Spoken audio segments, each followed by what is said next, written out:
Hi, Rizwan.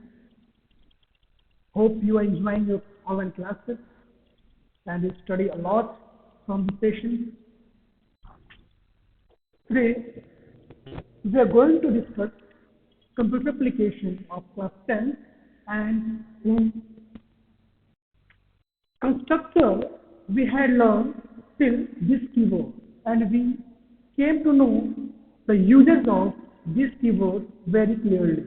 Okay, today I will tell you about constructor overloading. I believe you understood method overloading very clearly, polymorphism and method overloading. Clear? So, today we will discuss constructor overloading. See, we had discussed about constructor, the basics of constructor and the uses of constructor. So we'll not discuss that one, but today we'll discuss about constructor overloading. Just first of all, we'll try to compare method overloading and constructor overloading, and then we'll go for some examples of constructor overloading. In method overloading, we came to know that a method with the same name but different parameters, isn't it? Method with the same name means two or more methods with the same name but different parameters were called method overloading. Okay? In constructor overloading, and there was a different way to call different methods in method overloading, isn't it? We used to create object, and with the help of object, we could call all the methods and according to their parameters. We are passing the actual parameter while just calling the function, and we execute it. In constructor overloading, since it is also overloading, in method overloading, I had told you that it is a compile time polymorphism. What it is? It is a compile time polymorphism. So this is also a constructor overloading is also a compile time polymorphism, or you can say early binding. Okay, this is also known as compile time overloading or early binding.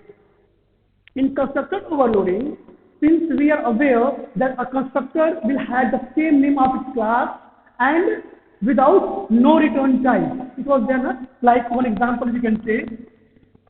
Let us recall one demo, then public demo. This is how we had created a constructor with the same name of its class without no return type, not even void, we had already discussed. So this is how we can create constructors. One more thing I had told you that constructor, the purpose of constructor is to initialize the initial value of its variable. Okay, to initialize the initial value of a variable, and it creates the instance of a class. It is used to, as soon as you create the instance of a class, automatically constructor is invoked, isn't it? Or created or called by the compiler, even though we did not create any default constructor in our program. So we'll take an example here.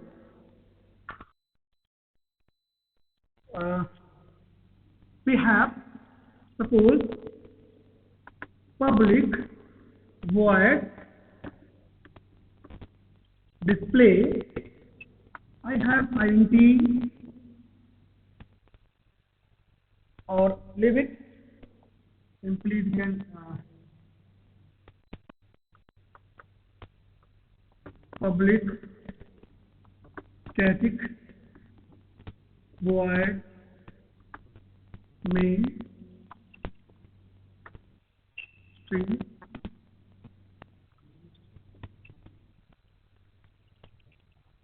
we have a variable like int I equals I and then one string str.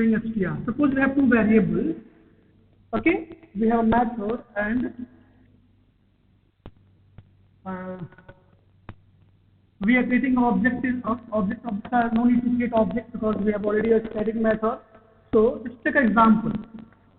Just take example of this one, or suppose we are printing here system dot out dot println. We are printing here I plus str. We are printing the value of I and str. I did not give any value here. You can see I did not initialize any value to I or str, and I did not write any kind of constructor also. There is no default constructor. But when I will compile this class, automatically, as I have told you, automatically one default constructor would be created by the compiler. One default constructor will be created by compiler. So by default, here you can write demo will be created. One default constructor will be created if we don't have any constructor in our program. And as we know that this default constructor is used to initialize the initial values of a variable. So it will I and str will be initialized with the initial value. So when we will execute this program, when you will execute this program without writing of default constructor, it will print the default value of I is 0 and the default value of string is none. So it will print the initial values of this variable, because automatically one default constructor would be created by the compiler, since we don't have any constructor and you know the use of constructor. Constructor is used to initialize the initial values of variable. So the initial value of this variable would be initialized within this constructor. Clear? So this is how your constructor works. Now let me tell you one more thing. In Java, since there is a advantage of automatic garbage collection, GC, garbage collection, so the unreferenced objects are automatically deleted. Okay, constructor is used to create objects. Okay, it allocates the memory, and one more thing is the destructor, that is called, in Java it is called garbage collector. It is used to deallocate the memory which is no longer used. Sometimes objects are not referenced. Sometimes objects are created, but they are not in longer use. So those objects which are in no longer use would be automatically deallocated by the compiler. Okay, by the garbage collector. So this is happens in Java. That's why Java is a very powerful programming language. But in the languages like C#, these are having constructor as well as destructor also. Means constructor is used to allocate the memory, and when, since there is no automatic reallocating the memory, C# has a destructor also. Okay, and the working of destructor is to deallocate the memory. Constructor allocating the memory and destructor deallocating the memory. So it happens. But in Java, there is a garbage collection and it is done automatically by the compiler. Okay, when you have an object which is no longer used, automatically your garbage collector will be invoked and it will delete the unused object. Okay? So here, constructor will allocate the memory and it will initialize the initial value of this variable. Now let's go for overloading. Overloading we had understood when we learning method overloading. Method overloading we having same name, more than two methods having same name but different parameters. Here also same. Constructor, we are aware that the constructor will have the same name of its class without no return type, and overloading means two or more constructors having different parameters. Like one example we can see here, class demo,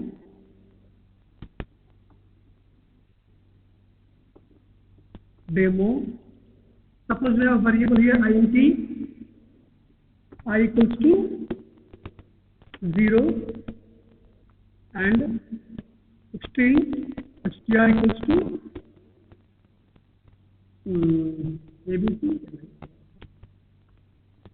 abc,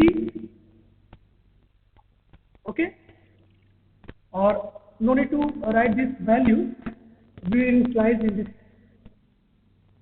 str. Okay, so here we can write I equals to 0. I mean initializing the initial value of this variable in this default constructor, and str equals to a b c.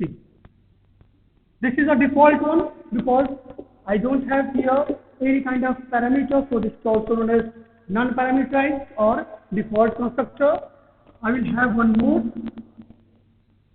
demo, suppose int I comma string str. Okay, and I will write here I equals to means it is okay, here it is no issue. Let me change it. I equals to integer a and then str1. So a and str equals to str1. Clear? One is default one and one is parameterized. Let's call it, how do we call? So public static void string arguments. So we are well aware how to create object of a class. It is demo. So demo equals to new demo. See, as soon as we had created object of this class, automatically a default one will be called. So which one is the default one? This one is default one. So this will be called automatically. Clear? As soon as we create the object of this class, in last video also we came to know that as soon as we create object of this class, automatically the default constructor or non-parameterized constructor will be called. Why? Because I did not pass any kind of parameter here. So this will be automatically connected with the non-parameterized constructor. If I need to call the parameterized one, demo d1 equals to new demo, and then I need to pass the parameter. So 5 comma what we are passing here,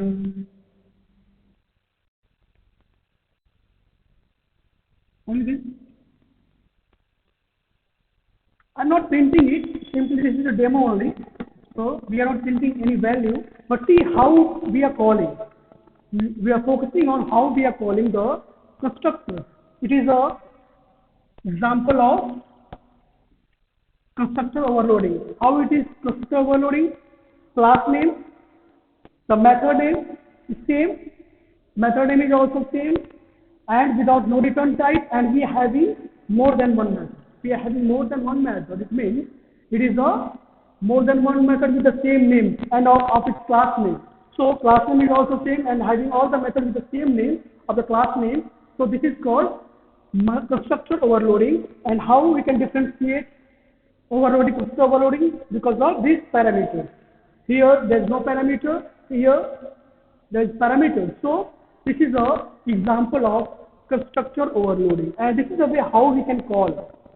As soon as we create object of the class, automatically the default one would be called, and as soon as we create object and we passing the values, this will match to the conform constructor method, and this would be. So this is how we can create the constructor overloaded. Okay. One more thing. One one question is there that can we have a method? Can we have a method with the same name of constructor? Means if I want to have one more method here like demo, but I want to make it as a normal method, not constructor. So I need to write the return type. As soon as I write the return type void demo, yes, we can have normal method as constructors also, but we need to give the return type. And see, to call this method, we will use different way. As we used to call the method using object dot method, so we need to call object dot this method. It means we can have normal method also with the same name of constructor, but the way of calling them would be different. Like in normal methods, we used to call them by object name. Here also we'll call with the help of object name. If you are using return type, the meaning of constructor will change. In constructor, there is no return type. As soon as I wrote here void. Now the meaning of this constructor is now this is not a constructor anymore. This is not a constructor now. This now became a normal method.